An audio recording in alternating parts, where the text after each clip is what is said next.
Bonjour à toutes et à tous et bienvenue dans ce tutoriel Story Player à destination des enseignants.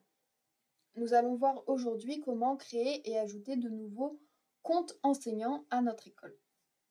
Donc pour ce faire, il faut d'abord se connecter au compte administrateur de l'école et on peut voir ici grâce au bandeau bleu que c'est bien le cas.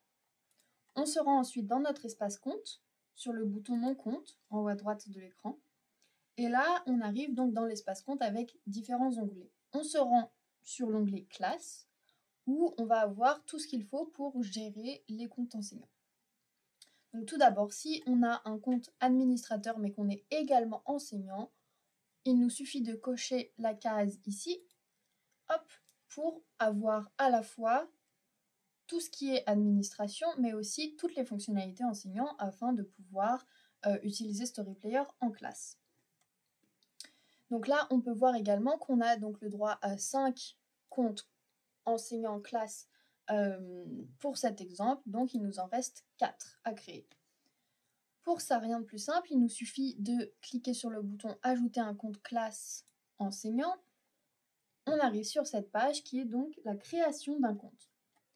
Donc, simplement, on met le nom de l'enseignant, le prénom par exemple, l'email, donc là c'est bien l'email de l'enseignant.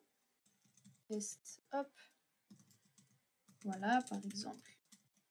Hop, on crée un mot de passe également. On coche la case et on clique sur « Je m'inscris ».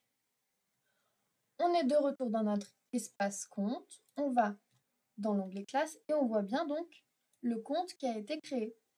Si jamais on a fait une faute, on peut simplement sur le petit crayon modifier et également on peut supprimer le compte de l'enseignant si jamais l'enseignant n'est plus actif ou que sais-je. Donc maintenant, ce que vous avez à transmettre à l'enseignant pour qu'il puisse se connecter, c'est simplement son identifiant, qui est donc l'adresse mail, donc généralement l'adresse mail de l'enseignant, ainsi que le mot de passe que vous avez créé. À savoir que bien évidemment, l'enseignant peut par la suite modifier son mot de passe. Ensuite, en cliquant sur cette case afin d'afficher les comptes supprimés, on voit donc les comptes qui ont été supprimés. Ici, un autre compte test. Et si jamais on souhaite le réactiver, il suffit de cliquer sur la petite flèche. Hop. Et le compte apparaît bien ici.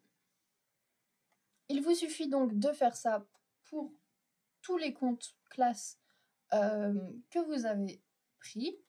Et si jamais vous souhaitez que chaque enseignant se crée son propre compte, ou si certains enseignants ont déjà leur compte, vous pouvez simplement, ici, leur envoyer ce lien. Donc vous cliquez sur copier l'adresse, donc vous copiez le lien tout simplement, et vous l'envoyez ensuite par mail aux enseignants, et ils arriveront exactement sur la même page, c'est-à-dire celle-ci.